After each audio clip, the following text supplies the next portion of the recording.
here I am. We are already at week 1 of our book club read, Living the Artist's Way by Julia Cameron. So we are going week by week. If you are joining us for the first time, this is week 1 called Inviting Grounding. If you haven't checked out the introductory videos for this book club, go back to my playlist and check those out first. It tells you everything that you need, how this is going to flow, what we're doing, and how we're all meeting in my free community having a discussion about it called Create, Heal, Shine on the Skool platform.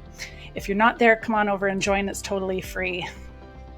So some of you guys might know Julia Cameron or have read some of her books. So these are the other books that I have read in the last little while. It's Never Too Late to Begin Again, which I have a playlist on here on YouTube called This, where I went through 12 weeks. The original, The Artist's Way, and then she's got another book, Right for Life. There's many more books that she has, but these are the ones that I have read most recently. There is another one that I've listened to on audio, and I can't remember. She's got so many lovely books. But now this was one of her newest books, Living the Artist's Way. So not just doing the Artist's Way approach, but actually living the Artist's Way. So I'm really excited to take you through this. I'm going to summarize each week as we go. We're going to go back to the community, have a discussion. You can also leave a comment below the video, and I will answer everybody. And yeah, so if you're not here and you want this, check out the playlist and subscribe to my channel.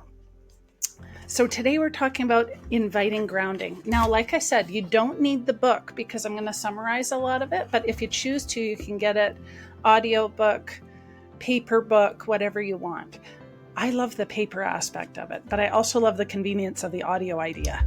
But I like to, as you can see, highlight and do all these things in my book. Fray pages. I know some of you'd be like, cringe. But that's just what I like to do.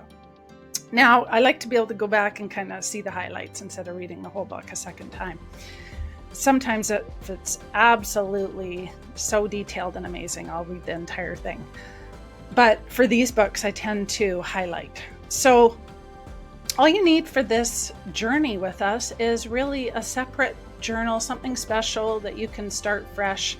Or if you're already doing morning pages, you can simply just keep going and write in any journal, because the concepts were laid out in the introductory video, the concepts in detail. So basically what they are is 3 longhand stream writing pages every morning of just free writing, she calls them morning pages, 1 solo date per week where you go do something fun. It's like a date with yourself. It's low key. It's not expensive. It's like a coffee shop, a hike, somewhere where you can think alone with no earbuds, no animals, no friends, just you and the world and your thoughts. A place to get inspiration, ask for guidance, kind of work through what you're thinking of. Oh, sorry, that is the walks. That's the next one, is solo walks. So solo date and solo walks, 2 places. The solo date is about being inspired and getting some sparking ideas and creativity and fun and adventure. And the solo walks are for just that, what I talked about. Asking for guidance, being able to clear your head, focusing on what clarity is, what's the next step for me. And then the last one is asking and writing for guidance. Now, I want to put something out there for you as an option, because some people find that 3 pages of morning pages. Now, yes, I am going against her rules. 3 pages of morning pages are a lot to do first thing in the morning and I have done this and followed this, and it's super powerful. So definitely try it first. But if you're somebody who just thinks there's no way I can do that, you can still follow along by writing for guidance and simply just writing all of your questions that you want to get guidance on and journal about those if you're not doing the 3 pages of morning pages. So there's options. You can customize this any way you want. You don't have to follow everything exactly. Do what fits your life, but also stretch and give yourself the opportunity to try to do all of that every single day and see what that opens up for you. I don't want you to just start by doing the guidance, start by doing it properly her way. But if you find yourself that there's just no way you can do it, you can still just journal and write for guidance and be able to follow along completely with this book journey. So here we go. Week 1. I'm going to be reading a little bit, and then I'm going to be talking about the sections. So it starts out, and again, I'm not reading this whole thing. They're quite long chapters, but I'm going to summarize what important things stuck out for me. So first she talks about, it's my hope that you will discover that there's nothing too small to ask guidance on, and that guidance is available, encouraging and grounding. And as you gain strength and faith in your toolkit, you will find yourself feeling steadier as you sense the support of what I call higher forces. And then there's a quote in here that I really loved. I highlight those sometimes when I think they're so impactful. And this one is, friendship arises when one man says to another, "What? You too? I thought I was the only one." C.S. Lewis. She talks about having this friend called Nick. She likes to talk about a bunch of friends and scenarios and events that are going on in her life. I'm not going to go into total detail, but Nick is one of her really closest friends, and she talks about him. And he's over there quite a bit visiting, and he says that he writes these morning pages every morning. He depends on them to steer his day. His issues and questions are put to the page, and in return, he receives directives. Try this, do that. He's a skilled poet. He welcomes poetry many mornings, guidance directing him how to shape his verse. His guidance is sometimes picky, tutoring him on just what to do in no uncertain terms. He's a rigorous hiker, and he sets out many mornings up the mountains, and the mountains become the fodder for his poetry. He's lean, muscular, and he writes poems to match this.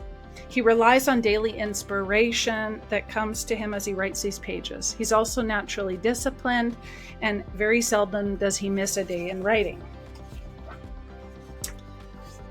And she says, I think of my morning pages and the humility that they bring. Writing freely about anything and everything, skipping topic to topic, it seems to me to sound like a prolonged prayer for wisdom. We enumerate our concerns and we ponder what to do about them. And pondering is the prayer. Show me, we're asking the pages. The request to be shown is a prayer of petition. We are asking the universe for guidance. Without formally praying, nonetheless, the universe hears our plea for clarity, and it responds with hunches, intuitions, and directions. And we come to understand what our next step is for the pages, for our life. And we're led forward. We're led gently and well. And so by humbling ourselves, by doing this writing of these pages, we're led to higher wisdom. So her first note of guidance is, have you tried writing morning pages? They're her long taught creativity tool. 3 pages of longhand morning writing about anything. They have swung the door open to creativity, inspiration, and yes, guidance for the millions of practitioners who use them every day. She says, I find that morning pages prime us for writing for guidance. And tomorrow upon waking, I want you to try writing morning pages for the first time, if it is your first time. Choose one. And after doing your morning pages, choose something that came up for you and ask guidance on it and write out what you hear. And so the whole reason of the title of this book, Living the Artist's Way, isn't just to hear it, but this is to embody it, to implement what we're hearing, to ask for guidance and actually take it on as intuition. So you can see the word guidance as intuition if that's more supportive to you. But basically she's saying that by writing things out, that is how she gets everything out of her head and is able to really ask for direction and use it as a tool to get clarity of her path forward. She says, the daily mounting up of pages fills me with satisfaction, and I'm called to write and answer the things that call to me and bring me peace. And so I want to see how you feel when you write this out. Like, how do you feel? What are the thoughts that go through your mind? Does it feel relieving to get stuff out on the pages and out of your brain? It's like, can be a massive brain dump every morning too. So for me, it's very freeing. It's like emptying this scattered mind, but also to write down and note anything that came to me in a dream or in a thought, or sometimes in the morning we'll wake up and our mind will be so cluttered with, oh my gosh, we have so many things to do. You can get it all out on paper in your morning pages. It doesn't have to be just This isn't about writing a novel. This is about getting everything in your head and scattered out. Just letting your mind and body write whatever you're feeling in that moment. So she says, write for guidance. Choose a topic in your career where you yearn for clarity, support, and direction. Write, what about X? And then listen and write about what you hear. Don't be surprised if the guidance is decidedly succinct, optimistic, and insightful. And remember, she's writing because she wants to. She's in her 80s and she has the ability to be retired a long time ago. Years and years ago, actually, but she's choosing to do this. So when I say the word career, she says the word career, just use that as in your life, in whatever stage you are at in your life and where you are and what you want to do. There's a quote in here that I absolutely love. It says, "Let one not neglect one's own welfare for the sake of another, however great. Clearly understanding one's own welfare will be the intent upon the good." Buddha. That rings so true in my life. The next bit is called embracing optimism. So there's a few parts of this. There's embracing optimism, there's the home environment, and then there's quelling anxiety and doubt. So I'm just briefly going to summarize this one here as well. And she says, over 30 years, I've asked for guidance. My guidance has proved itself to be trustworthy, and yet when the guidance is too optimistic, I catch myself doubting it. Make no mistake, believing the positive is a challenge. We each have a ceiling on how much good we are able or willing to accept. When something violates that ceiling, being a good greater than our self-worth might allow, we often turn to the notion aside. We fear our guidance is leading us in a flight of fancy. We feel foolish, as if we were egotistical, daring to dream large. If our guidance persists to be positive, as it often does, we may find ourselves resisting guidance entirely. I felt that really strong, and I felt that before. If we still don't trust the optimism of our guidance, we prefer it to the darkness of discounting what we are told. We learn we do better to deliberately focus on the positive. Listening, however, reluctantly to our guidance will conclude in the face of our skepticism that the future may be bright after all. So she's really talking about facing things on the paper in your writing that let everything out. Don't feel like you need to censor yourself. It's okay to write your fears and your doubts and your anxieties, because when you focus on it, on working through that and seeing the optimism in that, things change. And no matter how much things seem pessimistic, let's say, you can always find something optimistic about that point. It began to seem to me that the positives started outweighing the negatives. Focusing on what I had accomplished rather than what I failed to accomplish, I found myself holding depression at bay, and optimism started replacing pessimism. Doing this, I found myself feeling less of a victim of my circumstances and more a master of my fate. What can I control? Might be something small. Yet the small things start adding up, and at the day's end, I had a list of positives. The balance sheet tipped in my favor. So the next activity that she claims is to write for guidance. Look back over your guidance. What did you write? Is it optimistic? Is it comforting? Is it helpful? I want you to list 3 positives from this week. So your task is, fill in the following. If I could embrace the positive, I would believe blank. If I could embrace the positive, I would hope for blank. If I could embrace the positives, I would try blank. Count the roses, not the thorns. So that's that section. And then there's the next little section, which is short, and it talks about how hot it is there. It talks about how so she lives in Albuquerque, New Mexico, and she's talking about how her friend lives in Santa Fe and how hot it is there. and she thinks about drinking water and that she needs to be drinking more water, and the house is hot. And she says, her friend asks her, "Are you drinking enough water?" And she says, "Yes, I've stocked the refrigerator with bottles of water. I seem to be drinking them all at an alarming rate. I decide to ask my guidance if I'm overdoing it, and this is what I hear. Little one, your water intake is critical. As you sweat water out, you must take water in. There is no such thing in this heat wave as too much water. You do well to drink large amounts of water. As you are hydrated, you will find yourself less edgy. You will find that good cheer and sanity are the fruits of enough hydration." So something as simply as it's okay. The guidance will come even about something as simply as water to writing was so key. And she's talking about in this portion, what in your home environment needs to change that maybe we're not willing to see.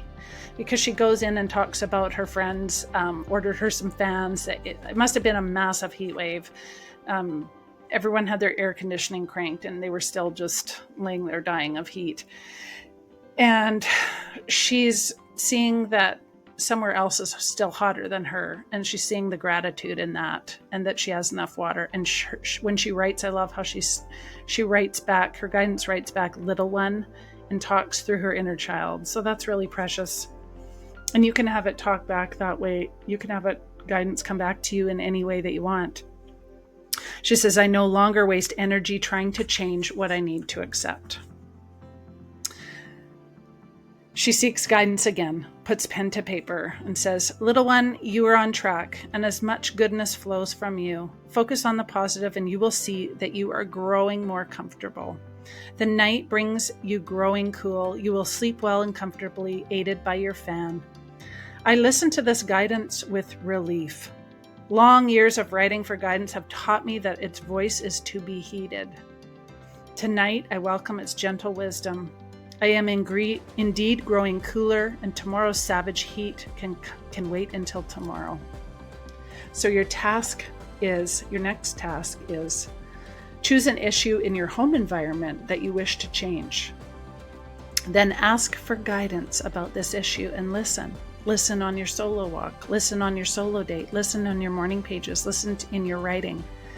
Write down whatever you hear, and then notice what is the action that you need to take.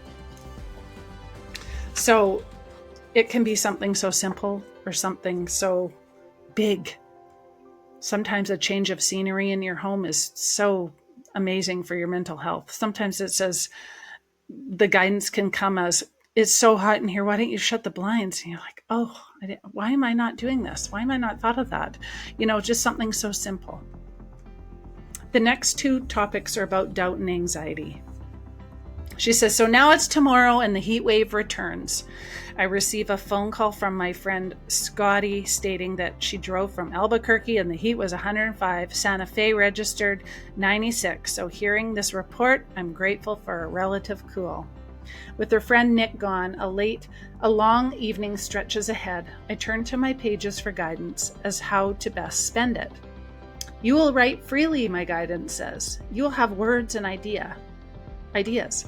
I am dubious. I'm fresh out of words and ideas. I'm ready to throw in the towel. No more writing tonight. It's too hot. Why, after so many years, do I still doubt? Guidance begins to chime in. It's human nature to doubt. I hear a lack of trust is part of the human condition. But why? Your guidance is reliable, but your temperament is not. You experience ups and downs. But after all this time, surely I should trust. I am now whining. Trust is elusive. But why? As a human being, you're prone to doubt. It's in your spiritual DNA. I realize my guidance is telling me doubt is natural. I resent this, but also I realize this is so true. One more time, my guidance is proving itself to be reliable. Again, this is your intuition. It expects me to doubt and accepts doubt as normal and natural. And faced with this realism, I surrender. All right, I will doubt. And so I found myself doubting that guidance will give me words and ideas. The only thing that comes to me is a stubborn one. Doubt is a character defect. Feeling more doubt, I feel shame, and a dark cloud colors my temperament. I try and pull myself up by my bootstraps. I won't doubt. But trying not to doubt leads me to more self-doubt. Self-scrutiny leads me to self-obsession. Self-obsession is painful. And finally, one more time, I surrender. All right, doubt is normal and natural. Guidance expects it. And I am no exception to the human condition.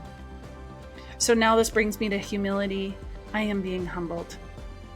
In writing about doubt, I'm experiencing faith. You experience ups and downs. Guidance told me, and my evening's experience was exactly that. The guidance is actually accurate. I catch myself thinking that doubt temporarily vanished. But this time I know it will return, as guidance itself said a lack of trust is part of the human condition. So your next task is choose an issue where you are currently experiencing doubt. Take a pen to your page and ask for guidance on this issue. Do you sense a hint of faith? And the last section is anxiety. And this is a short section, but very meaningful, because we all deal with anxiety. We all feel anxiety, and we all know exactly what that feels like. She says, my plan for the evening's writing was to write about anxiety, but the weather capsized my plan. I meant to say that anxiety could shut down guidance, choking the channel close through which guidance flowed. What should I say about anxiety? Say that it's deadly, I'm told. Deadly? Isn't that a bit dramatic? Life without guidance is deadly, my guidance persists. When you are anxious, you cannot hear. I agree with that. It's so true. Guidance continues, and I find myself coming to the agreement, recalling the times I prayed for guidance and been greeted by static. I realize that anxiety is a killer. I think of my friend's question, Jennifer, to me as we prayed. Are you anxious? When you're anxious, draw a deep breath and count to 5. Do it again. Is your diaphragm relaxing? Now we can pray. And so, tutored by her friend Jennifer, she learned to release her anxiety. Just breathe, she told me. Breathing deeply now. And I hear my guidance. Anxiety is the enemy. Breathe deep. I asked to hear from the higher power, and I heard, Julia, I'm at your side. You are led carefully and correctly. The guidance was precise and soothing. There is no cause for anxiety. For tonight, I give you words and thoughts. I believe in intuitions and inspirations. I sometimes feel that I am right. I do not know that I am. Albert Einstein. So she talks about waking up grumpy and upset, and when she asked for guidance, that she was assured that they will not abandon her. And so she was reassured, and she turned to her writing, and she understood that body, mind, and spirit all go together. And she found herself looking over her experience of the past day and proved that it was so.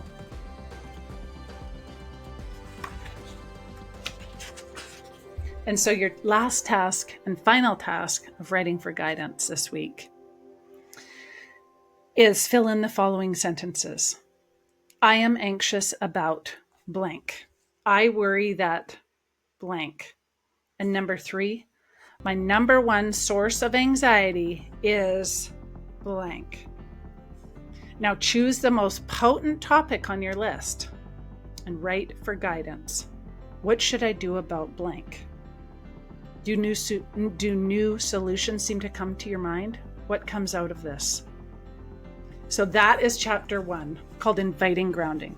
Now there were a bunch of tasks that I read out in here. I hope I summarized this chapter good enough for you that you understand where she's coming from. And you can see that you don't actually need your book to be able to follow along. So because this is each going week by week, you can do each task by the day or every second day. And you'll see that you're just done the chapter by the end of the week. So you don't have to do it all in one day, although you can if you want to.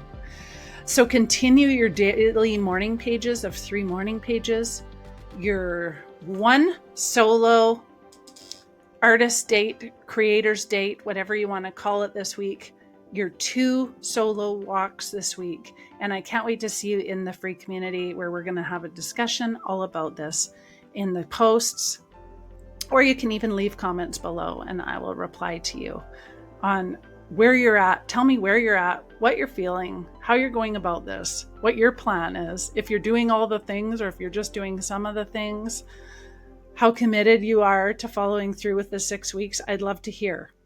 So those are the tasks for the week. I can't wait to see how things go.